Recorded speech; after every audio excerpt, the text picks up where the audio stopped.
homeostasia en el cuerpo. ¿Sí? Ok, en este caso no está. Algo está pasando. O está ingiriendo algo que está produciendo eso, o algo está produciendo en ella. ¿Dónde estaría el foco para producir, ¿cómo se llama? Catecolaminas. Es la clásica historia de los pacientes jóvenes que llegan. ¿Dónde estaría un foco? ¿Dónde estaría que produce catecolaminas? ¿Dónde? En la médula adrenal. Entonces, este es el cuadro clásico de un paciente que puede tener un tumor de médula adrenal. Se llaman feocromocitomas. Paciente joven, hipertensa, de esta manera, por bla, bla, bla. Tienen que pensar ustedes, si no está usando drogas, entonces tienen que pensar en un tumor. ¿Y dónde va a ser el tumor? En la médula suprarrenal. ¿Ok? Entonces, significa que tenemos que entender el sistema autónomo. Entonces, nomás como mirar una cosa, ver lo que se mira es otra, entender lo que se ve es aún otra, aprender lo que es también diferente, pero aplicar lo que se aprende es lo único que tiene valor práctico. Hasta ahí debemos de llegar. Todo lo que estamos haciendo es para llevarlo a una práctica. Y entonces ya tiene, ¿sí?, su valor. Ahí está entonces. Le hemos llamado al sistema simpático huida o pelea, ¿verdad? Se prepara para huir o se prepara para pelear, en caso de no para correr. Y el simpático es conservación, ¿verdad? Todos los procesos que permitan conservación, digestión, micción, sueño, etcétera, etcétera. ¿Ok? ¿Cómo está organizado? Ya lo saben ustedes. ¿Ok? Sistema simpático y parasimpático. Ahora, ¿de dónde se origina el sistema autónomo? Porque siempre llegamos como que son las fibras. No, pero ¿de dónde se origina el sistema autónomo? Se tiene que, ¿desde dónde? Desde áreas, ¿sí?, que no son corticales, son subcorticales. Y ahí está el sistema límbico, específicamente la amígdala. Desde allí, por eso es que las emociones, todo lo que nos pasa, ¿ok?, tiene que ver con la amígdala, ¿verdad?, con las emociones. Entonces, desde allí se inicia, ¿sí?, las fibras del sistema autónomo. ¿Okay? Van a tener un relevo en el hipotálamo. ¿Se acuerdan del hipotálamo que tenía núcleos parasimpáticos y simpáticos? Recuérdense cuál es el núcleo anterior. Es que, recuerden, parasimpático, núcleo posterior es simpático. Entonces hay un relevo. Por eso se dice que el hipotálamo es el controlador, es el de la homeostasia, pero realmente viene desde los niveles de la amígdala, el sistema límbico. Que da un relevo en el hipotálamo y entonces va a bajar por el tallo encefálico, que ustedes conocen, por unas fibras que se llaman el sistema reticular. Va a ir bajando pues la formación reticular. Por eso es que el tracto que va a bajar la información a la médula y de la médula va a salir es el tracto retículo espinal. ¿Okay?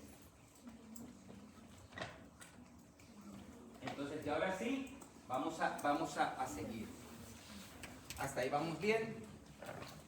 ¿Ok? Ahí es el sistema. Entonces, la homeostasia, ya hablamos de eso. Entonces ya dijimos límbico, hipotálamo, tallo, médula. ¿Ok? Ahora sí es el camino que lleva el sistema autónomo. No viene de la corteza, nada viene de la corteza, ustedes se dan cuenta, es subcortical. Por eso es que es involuntario, o sea, no lo vamos a pensar. ¿Ok?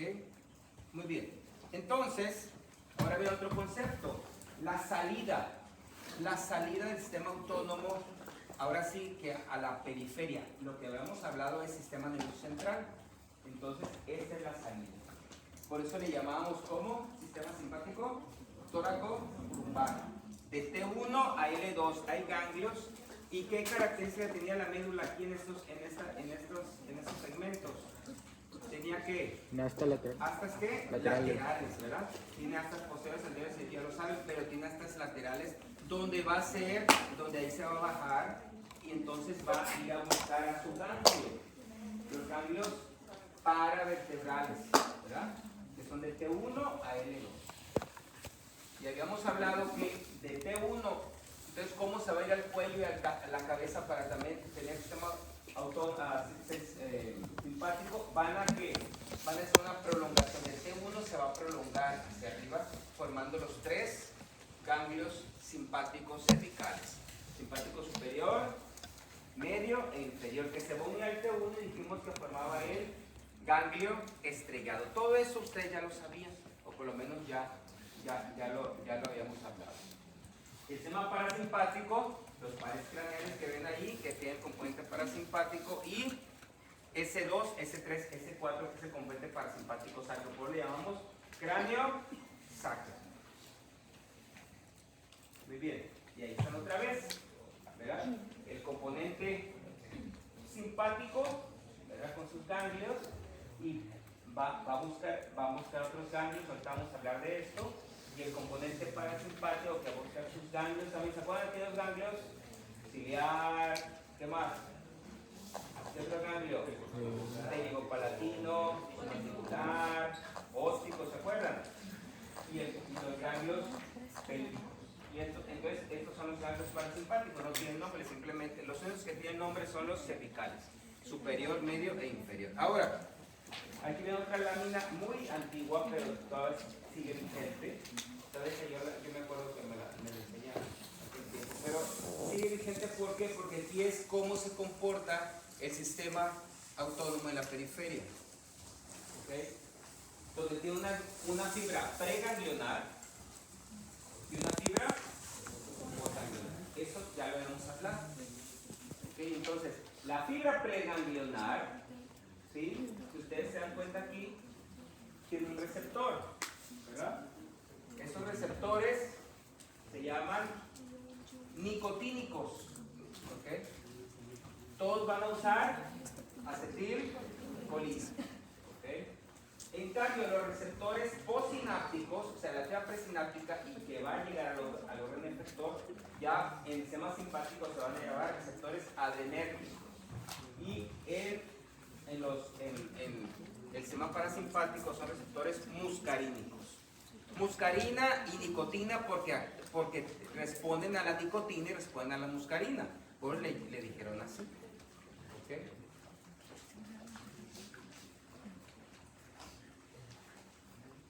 Entonces vamos a seguir. Entonces, ¿cuáles son los receptores adrenérgicos? Receptores alfa y receptores beta.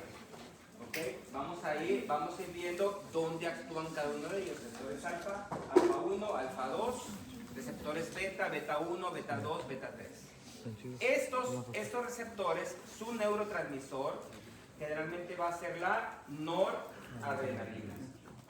¿Okay? Su neurotransmisor. Puede también ser la adrenalina, también responde, pero el 80% de los neurotransmisores catecolaminéticos son noradrenalina y el 20% es adrenalina. Donde se forma la adrenalina solamente va a ser en la médula suprarrenal. ¿Okay? Por eso es que esta diapositiva la voy a regresar. Aquí está. Por eso a la adrenalina, a la médula, la colocan como si fuera un gran ganglio simpático, presináptico. ¿Sí? ¿Okay?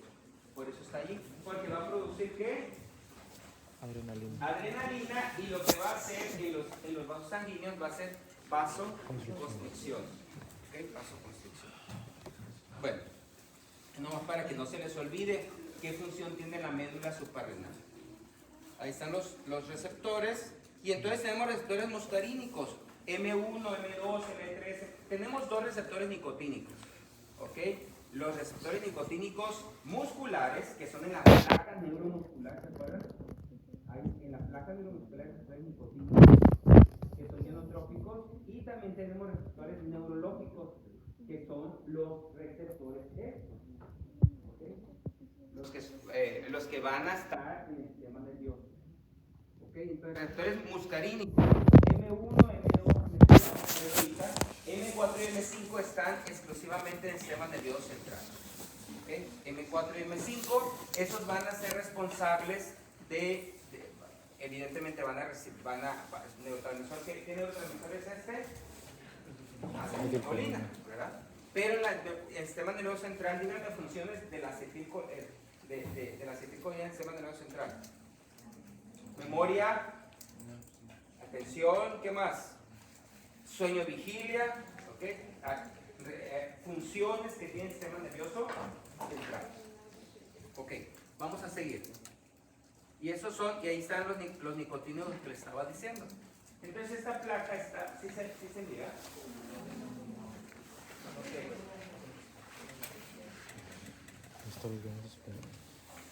Más o menos.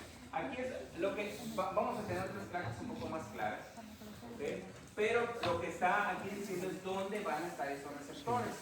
Vamos a ver, los alfa 1 generalmente van a estar en el vaso sanguíneo, ¿sí? Los alfa 1. Músculo isovascular, piel, neuronas cránicos, tracto gastrointestinal, esfínter, todo lo que tenga que ver con ¿qué? Con contracción muscular, el alfa 1. ¿Ok? Todo lo que tenga que ver con contracción muscular. ¿Ok? El alfa 2 se han estudiado por ahí que están en las plaquetas, en algunos lugares, pero el alfa 2 principalmente es un receptor que hace, ahorita lo vamos a ver, es retroalimentación negativa. Es un receptor presináptico de la neurona presináptica adrenérgica. O sea, va a ser una retroalimentación negativa. ¿Okay? Después, vean el beta 1. Ustedes ya los conocían. ¿Beta 1 dónde va a estar? Corazón. ¿Dónde va a estar? Corazón. El corazón, ¿verdad? El corazón. Beta 2. Todo lo que tenga que ver con relajación muscular. ¿Músculo de dónde? ¿De dónde? Algo bronquial, ¿verdad? ¿Qué más? Vejiga, aunque la vejiga ya se descubrió el B3 está en la vejiga, ¿ok? ¿Pero dónde va a estar? En el músculo liso del tracto gastrointestinal. ¿Qué más? En el músculo liso del útero, ¿ok? Ahorita lo vamos a mirar. Y entonces, el beta 3 que no está aquí, está en la vejiga, el beta 3, y también va a estar en las células adiposas. Es decir, va a aumentar la lipólisis, ¿verdad? Mande. Entonces, ¿la oxitocina es una agonista de los receptores B3? No. A ver, ¿qué hace la oxitocina? Contrae el músculo, el útero. Lo contrae. ¿Qué va a hacer este? Relajar. Es por eso que en una amenaza de parto, ¿qué van a dar? ¿Oxitocina o esto? Oxitocina. Un beta adrenérgico. Ahí es donde uno empieza a entender, porque también, no es como comentario, en el útero también hay receptores de prostaglandinas, ¿ok? Principalmente en el cuello. Entonces, ¿qué hace la prostaglandina? Abre el cuello y entonces produce un aborto. ¿Ok? Y por eso en las primeras etapas de una amenaza de aborto le dan un AINE también para eliminar ese efecto. Muy bien, vamos a seguir. Ahí están otra vez, más cerquita todavía para que ahora sí lo miren. ¿Ok? No se les olviden nomás aquí, como aquí no está el B3, la vejiga es B3. ¿Ok? Entonces en la vejiga produce ¿qué? Relajación. ¿Verdad? Relajación. ¿Okay? Y entonces ahí están los mecanismos de acción. Si ustedes se dan cuenta, casi todos los mecanismos de acción de los receptores, tanto como son metabotróficos. El único que es nicotínico, ¿sí? El único que es, ¿cómo se llama? Ionotrópico es el nicotínico. ¿Ok? Ahora, los receptores muscarínicos ahí están. Ahí pueden ver ustedes. M1, ¿dónde va a estar? En el encéfalo en algunas partes, ¿sí? Pero va a estar también en el estómago, ¿sí? En el estómago, en las glándulas parietales del estómago para producir. ¿Parietales qué producen? Ácido clorhídrico. Ya llevaron fisiología. Ácido clorhídrico. ¿Ok? Los receptores M2, ¿dónde van a estar? En el corazón y van a producir los efectos parasimpáticos en el corazón. Receptor M3, ¿dónde van a estar? Tejido granular. Bueno, y el M2 también está en la vejiga. ¿Okay? El M2 también en la vejiga va a producir contracción del músculo de la vejiga. ¿Okay? Y el M3 va a estar en todas las glándulas parasimpáticas, glándula lagrimal, glándulas salivales, todo lo que produzca, ¿sí? Todo lo que produzca secreción, ¿verdad? A excepción de las glándulas sebáceas, aunque se dice que son receptores adrenérgicos que usan acetilcolina, ¿verdad? Y ahí están otras. Muy bien. Ahora, biosíntesis. Rápidamente, ¿cómo se sintetiza la acetilcolina? Rápidamente. Las mitocondrias ¿qué producen las mitocondrias? ATP. Acetil-CoA. Voy a ponerlo mejor aquí en esta diapositiva, ¿verdad? Okay, la mitocondria produce acetil-CoA. Entonces, la neurona, el botón presináptico, se encarga de endocitar colina, ¿verdad? Se unen por medio de la acetilcolina, la enzima acetil N-metiltransferasa, se unen, ¿ok? Y entonces van a producir la acetilcolina. Ya está lista. Se mete en la vesícula y entonces espera un potencial de acción que abra qué canales de calcio para ser liberada y haga su efecto, ¿verdad? Y entonces, ahora sí, la acetilcolina tiene un solo camino que seguir. La va a esperar bien. Otra enzima, acetilcolinesterasa, que está en el borde posináptico de la neurona posináptica, la va a desdoblar o la va a desacoplar. Acetato se pierde y la colina se vuelve a meter al botón presináptico. Ese es el mecanismo, ese es cómo se produce y cómo se recicla la acetilcolina. Muy bien. Ahora, la biosíntesis de las catecolaminas. Ahí está, como ustedes pueden ver, empieza con el aminoácido ¿qué? Dopa. Después se convierte a dopamina. Tirosina, dopamina, noradrenalina. Y esa noradrenalina, si se quiere convertir a adrenalina, tiene que ir a ¿dónde? A la médula. A la médula suprarrenal para que ahí se haga la acetilación. ¿Ok? Y entonces esas, déjenme ver si aquí hay una.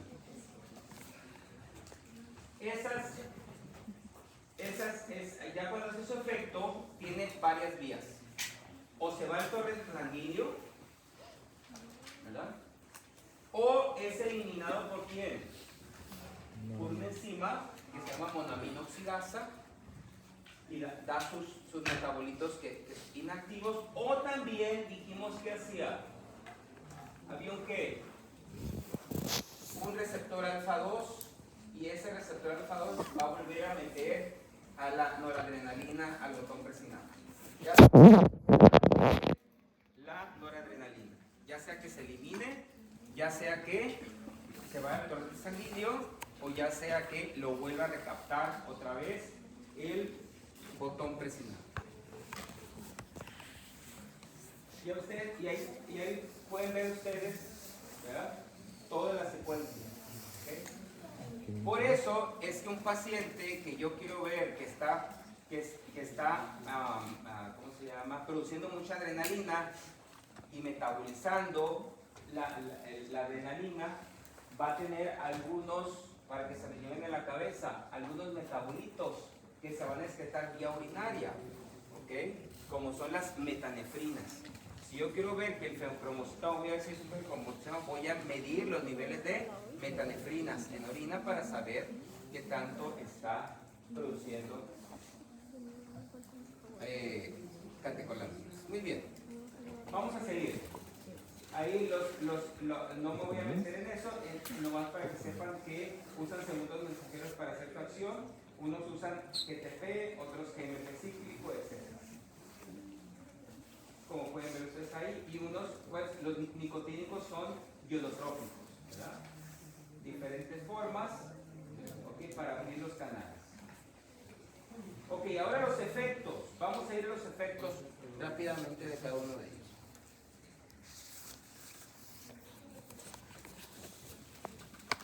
Receptor alfa, ¿qué va a hacer?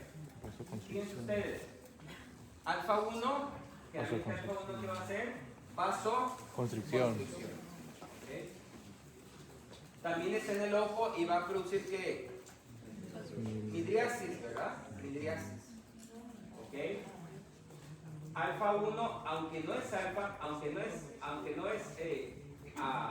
alfa, es generalmente beta, o relajación intestinal, contracción de esfínteres, ¿sí? En la vejiga hay el esfínter interno, alfa 1, esfínter del uréter, alfa 1, ¿okay? Contracción pilomotora, todos los receptores que tenemos simpáticos en la piel y folículos pilosos, etcétera, ¿okay? Son alfa 1. Y claro, aquí está inhibición de la liberación de transmisores, como es el alfa 2. Aquí ya lo hemos visto, contracción del esfínter de la vejiga. Ahora, ¿qué hacen los betas? Beta 1, ¿qué va a hacer? Corazón. Ahora pónganle nombre. Cronotrópico positivo, ¿qué más? Ionotrópico positivo, o sea, la fuerza y la frecuencia. La fuerza y la frecuencia. Va a producir vasodilatación, pero en el tubo digestivo. ¿Ok?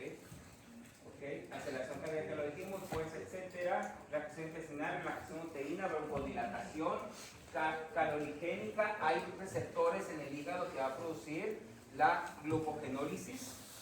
¿Okay? Receptores. ¿Okay? Lipolítico también ya lo dijimos en los adipocitos. En la vejiga es el beta 3, ¿okay? Junto con la termogénea. ¿Okay? Y esto tiene importancia en la farmacología, ustedes ya lo van a ver. Sí. Tiene un paciente que lo tiene con hipertensión, ¿verdad? ¿Y qué podrían usar entonces? Hablando de un bloqueador, ¿verdad? Queremos bajar la frecuencia. ¿Qué hace la presión arterial? ¿Cuál es la presión arterial? ¿Qué es? Frecuencia cardíaca más, gasto cardíaco más que frecuencia periférica. Entonces tenemos que mejorar las dos cosas. ¿Cómo vamos a mejorar la frecuencia periférica? Alfa 1, ¿verdad? ¿Y cómo vamos a disminuir la frecuencia cardíaca? Un beta bloqueador. ¿Okay? Tenemos un paciente con choque anafiláctico con vasodilatación en urgencias. ¿Qué usamos? Nomás les pongo de ejemplo, eso lo van a ver en farmacología. ¿Qué vamos a usar? Están vasodilatados. O simplemente un paciente con choque séptico o lo que sea. ¿Qué le ponemos para poder hacer vasoconstricción y mantener la bulimia? ¿Un agonista qué? Alfa. ¿Se dan cuenta? Para eso sirve esto. ¿Ok? Para eso sirve entender todas estas cosas. Tenemos un paciente asmático. ¿Qué le vamos a dar? Un beta 2 ¿qué? Agonista. Beta 2 agonista. Muy bien. Ahí está muy chiquito. Me voy a ir a otro que sea un poco más grande. Ahí están otra vez. ¿Okay? Y ahí están algunos agonistas y unos antagonistas. ¿Verdad? ¿Okay? Agonistas y antagonistas. Algunos de ustedes los van a conocer. ¿Okay? Solamente como un mensaje, adrenalina, cuando ustedes dicen, vamos a usar adrenalina para hacer algún procedimiento, cuando es natural es adrenalina, cuando es sintética es epinefrina. ¿Ok? Llévense la cabeza. Entonces, si ustedes ven un frasquito que trae, tiene que decir norepinefrina, ¿sí? O epinefrina. Muy bien, vamos a seguir.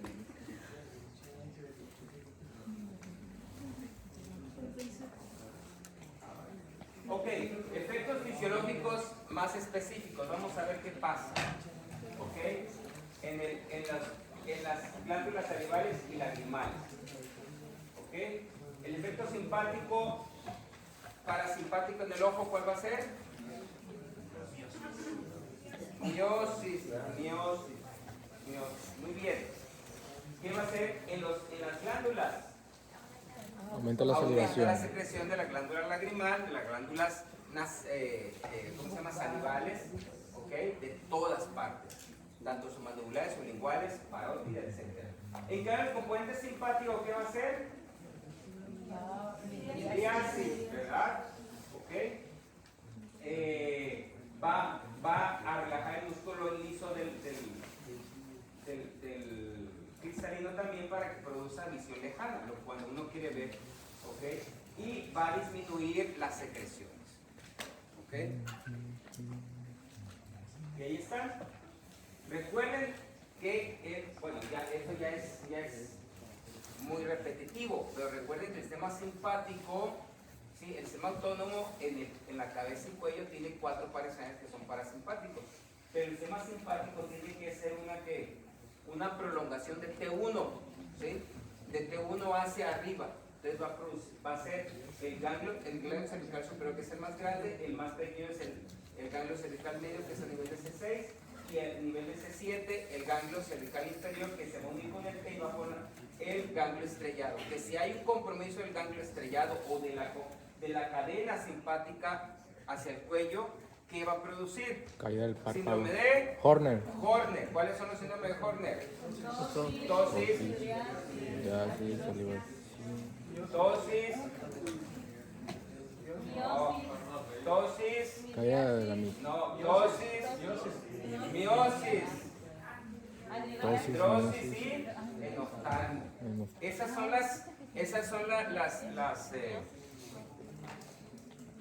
los detalles finos que los hacen tener un poco más de conocimiento que otros, si le pueden atender. ¿Ok? Muy bien. Aquí están lo que es el nervio facial, ¿se acuerdan? El nervio petroso mayor, así se llama el nervio palatino, y después sale su fibra posináptica.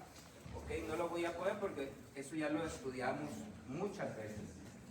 ¿Ok? Efectos desviados sobre el corazón de los pulmones, pues ya saben el efecto, y claro, ya saben ustedes que el vago es el nervio parasimpático del tórax y abdomen, ¿verdad? Eso ya lo sabemos. ¿Ok? Y el vago, no tengo que decir eso. ¿Ok? Entonces, en el corazón va a ser cronotrópico negativo e inotrópico negativo. Y en el pulmón va a ser ¿qué? Broncoconstricción y aumento de las secreciones. ¿Ok? Por eso es que también a un paciente asmático, ¿qué se le va a agregar? ¿Qué se le va a agregar? Secreción. Se llama hipertrofio. Se le va a agregar un anticolinérgico para disminuir esta efecto. ¿Okay? Si tenemos un paciente en paro cardiorrespiratorio o con bradicardia, ¿qué le vamos a poner? 330 de frecuencia cardíaca. ¿Cuánto es la frecuencia cardíaca normal? De 60 a 100. El paciente trae bradicardia y se anda mareando. ¿Qué le vamos a poner? Le vamos a poner un anticolinérgico o un agonista simpático. ¿Okay? Así es como trabajan los medicamentos. ¿Qué es preferible? Darle algo que le ayude, o sea, a un agonista o un antagonista. Realmente con salva bradicardico le ponemos el antagonista por excelencia es la atropina. Ustedes lo van a usar mucho. ¿Okay? La atropina. Cuando esté en paro sí le vamos a poner un cepatolina. ¿Ande? ¿En base a qué se decide? O sea, si puedo dar qué prefiero, un agonista o un antagonista. Si todavía tiene frecuencia cardíaca, se le da un antagonista. Si está en paro, está en asistolia, se le da un simpatolina. Porque ese también nos va a ayudar a vasoconstricción. Bueno, entonces efectos, no se les olvide. ¿Ok? Ya los efectos que tenemos. Muy bien, efectos sobre el tubo digestivo. Igual el vago, ¿verdad? No el vago. Entonces, ¿qué va a hacer en el tubo digestivo? El parasimpático aumenta la peristalsis, ¿okay? Aumenta la relajación de los esfínteres, aumenta las secreciones, aumenta la secreción gástrica, aumenta la secreción intestinal, aumenta la peristalsis, o sea, aumenta la digestión, ayuda a la digestión. ¿Okay? Eso es lo que hace. En cambio, el componente simpático, contracción de esfínteres, ¿verdad? Disminuye la contracción muscular y por lo tanto va a disminuir la digestión. ¿Ok?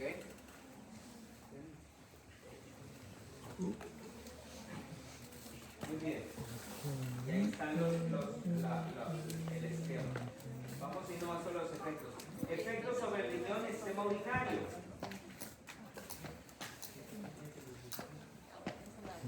El sistema parasimpático, ¿qué va a hacer? Vasodilatación. Vasodilatación. ¿Qué va a hacer? ¿Qué va a hacer en la vejiga? ¿Qué es el efecto más importante? Contracción. ¿Qué va a hacer en la vejiga? Contracción, relajación del esfínter y contracción de la vejiga, o sea, la micción. ¿Ok? El componente parasimpático, la micción. Esfínter Ahora, de Oddi. el componente simpático, ¿qué va a hacer? Aquí está. Estimula ¿qué? Estimula la, ¿cómo se llama? La secreción de adrenalina. ¿Ok?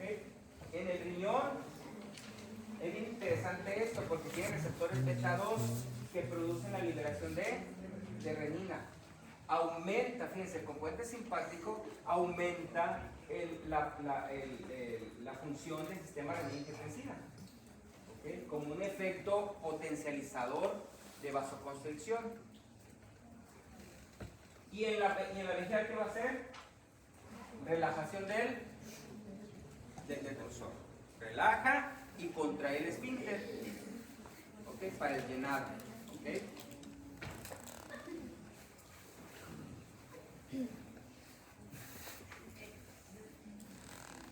Genitales. ¿Qué va a producir